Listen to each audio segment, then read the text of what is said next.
Hello everyone, I'm Gavin and today ito yung magiging kong first content sa paggawa ng reels or story. Actually, hindi ako mahilig mag-post, hindi rin ako mahilig mag-record ng kagaya nito.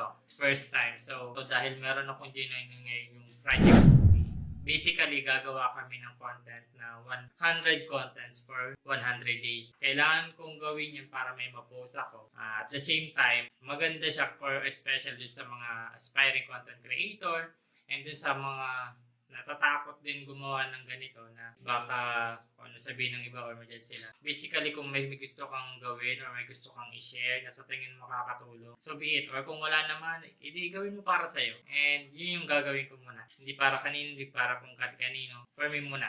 Pero bukod doon, syempre, gagawin ko to para may matutunan din kayo. I'm tackling digital marketing, social media, and at the same time, content creation. Panoorin itong video na to and sa mga susunod, I hope magkasama-sama tayo dito. And yun lang. See you. God bless. Bye-bye.